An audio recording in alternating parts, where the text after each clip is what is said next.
Quentin Tarantino has announced the star of his final film. He has been very forthright in saying that he has one film left and he is done. And I firmly believe that. I think he's someone, unlike a lot of other people in the industry, he stands on his convictions. Obviously, Quentin Tarantino is known for his style, his innovative style. I mean, he's just probably one of the. I mean, Shah, maybe easily 5 living Tarantinos on that list, don't you think? Right now, currently. I mean, honestly, he's definitely in my top 5. Mm. You Living. know, I'm stressing living, by the way. I don't want anybody. well, You for know. me, I Oh, would say living or dead, just personally.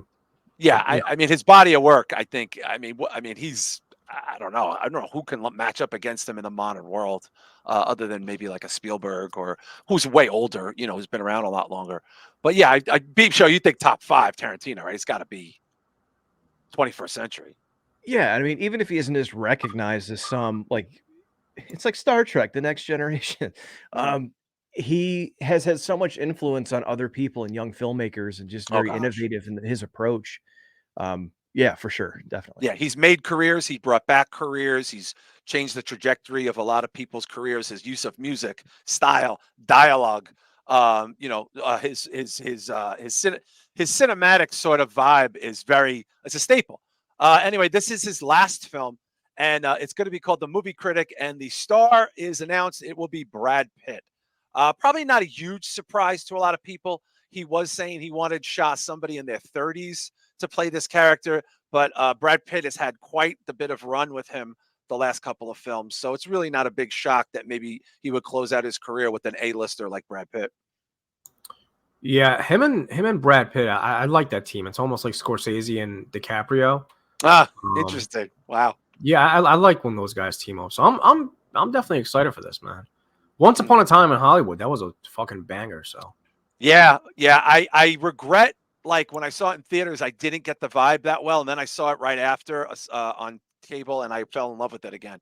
B Show, what are you thinking about this with Brad Pitt? Obviously, Brad Pitt can do anything. He's kind of he's a embodiment A-lister actor there for a long time. But closing out with Brad Pitt, I expect just a colossal overall film, colossal performance, and a 6 supporting cast here. Yeah, I'm actually kind of surprised. I thought it was going to be a Barbie style sweeping epic about feet or something like that for That his would be last hurrah. interesting. Yeah, he likes feet.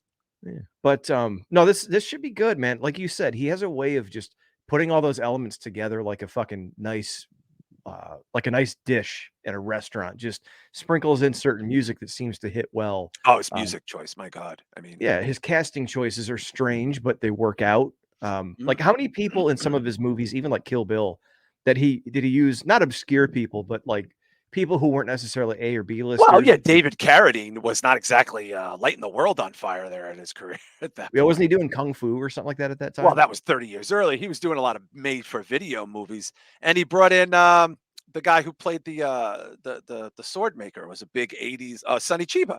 You got fucking Sonny Chiba in a fucking high blockbuster movie. Look, the guy's great. I'm a super fan. I think we're all fans. I've never met anybody who doesn't get Tarantino, whether they were like my father's age or younger. But it'll be interesting to see how he works out there. By the way, Chris Matthews is asking about Ghostbusters Frozen trailer. Yeah, I think Frozen Empire. We covered it, I think, even last week. And Chris Matthews is saying his 5 is Spielberg, Scorsese, Tarantino, John Woo. That's a good little list there for living. And of course, shout out to Norab Nibrock joining us there in the chat room. He likes M Night. I like M Night too. I think M Night gets a bad rap, Shot. Don't you think? Sometimes I think people like to just shit on that guy. yeah, but he wouldn't even be in my top 10 though. Honestly. Oof. Yeah, he might not be in my top 10 either. No, because he's got so many misses. It's almost 50-50, if not more misses than hits. Like a dramatic Kevin Smith in a lot of ways. Yeah, but just shittier, Because Kevin Smith at least Kevin Smith, he's at least consistent with the same type of movie, True. Except I guess Clerks 3 that kind of took a turn. Oh my God, I can't. That wasn't exactly what I thought it was going to be, but for the most part, you know what you're getting into. With M. Night, man, I mean, he goes from The Sixth Sense and, Unbreakable and Signs to The Lady in even the The Devil. I like the Elevator movie. I like that one.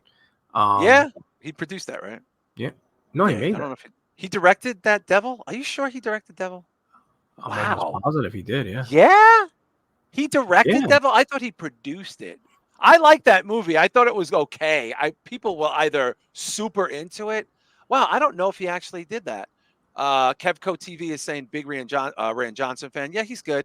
Of course, Norb Nibrock saying Stanley Kubrick. Of course, we're talking mostly living. Wow, he did Devil. Okay. He's 50-50 with me. Where are you on M Night there, B Show? Meh. I do think it's unfair. Like, one of his first big movies was one of the biggest, like, Oh original my God. meme movies of all time. Jesus. So to go from that to, whatever he did after, I don't remember. Was it Signs? Was that the He next one? did Unbreakable as his second movie. I That's think right. Signs was his third, and Unbreakable was a bomb, but I fucking loved it. As a comic book person, you're not going to get me to shit on Unbreakable anytime soon. Yeah. So Even I the think he had some subsequent good sequels. ones, but I think the bar was set high. And I also think after doing The Sixth Sense, people expected him to be doing like horror movies with a twist. And Every time. Yeah, every time he stepped out of that every box, time. people shit on it, whether it was good or not. So Yeah, not in I the think top his 10, but biggest miss, Lady in the Water, is not very good, but his biggest miss is that the movie where the plants are trying to kill us, and Wahlberg is like, "What about the bees? Oh, The The Happening. bees!" Oh wow, that could have been fucking amazing, but Wahlberg miscast, and then the ending is just it's plants trying to kill us. I don't know. It could have been better. I don't know. Could have been better. But Joe Punches likes all three, so I think he likes maybe one of those movies. But and of course, Kevco is saying same curse Jordan Peele has. Everything will be compared to his first film. Absolutely. And Tarantino, guys, let's not forget Tarantino. Everybody, after Reservoir Dogs, which was sort of a small art house film, he came out with Pulp Fiction, which was just like a groundbreaking, changed the culture with A-listers and return people and people you never heard of before. But yeah, it'll be interesting. Look, it doesn't come out until 2025.